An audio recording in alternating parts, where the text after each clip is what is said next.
Hello, I'm Mark Hammett, minister of the Weber Road Church of Christ in Corpus Christi, Texas. I'm glad that you've joined us for our daily devotional and Bible reading, and I hope that you'll turn your Bibles to Isaiah 55. Isaiah 55. It was in the 1920s when Stalin ordered a purge of all Bibles and all believers. In Stavropol, this order was carried out completely. Thousands of Bibles were taken in, and believers were sent to the gulags, where many of them died as enemies of the state. It wasn't until about 70 years later, 1994, a commission team was sent to Stavropol.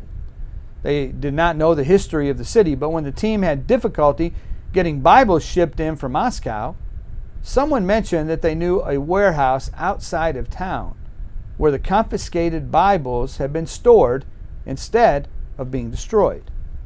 The team prayed, and they determined to go to the warehouse and ask if the Bibles could be redistributed. Permission was given. Well, the next day the team returned with a truck and several Russians to load the Bibles. One of those helpers was a young man. He was a hostile, agnostic man who came only for the day's wages. And as they unloaded in on the Bibles on that truck, one man noticed the student had disappeared. And when they found him, he was in a corner weeping, crying his eyes out. You see, he had slipped away hoping to take a Bible for himself. But what he found pierced him deeply. Inside the pages of that Bible he picked up was the handwritten signature of his own grandmother. It was her personal Bible. And out of the thousands of Bibles still left in that warehouse, he decided to pick up one that belonged to his grandmother of all things, a woman who was severely persecuted at the time for her faith. What an interesting story.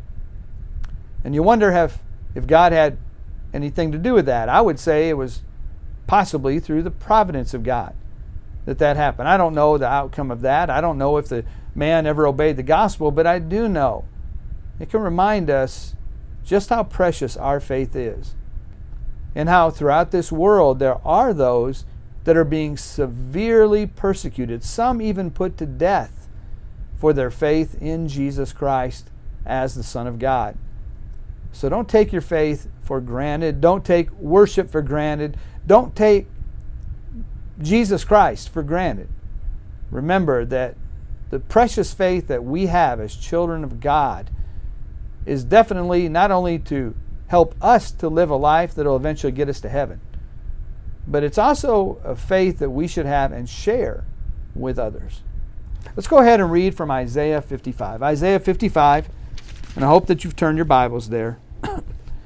Come everyone who thirsts, come to the waters, and he who has no money, come, buy and eat. Come, buy wine and milk without money and without price. Why do you spend your money for that which is not bread, and your labor for that which does not satisfy? Listen diligent to me, and eat what is good, and delight yourselves in rich food. Incline your ear and come to me. Hear that your soul may live. And I will make with you an everlasting covenant, my steadfast, sure love for David. Behold, I made him a witness to the peoples, a leader and commander for the peoples.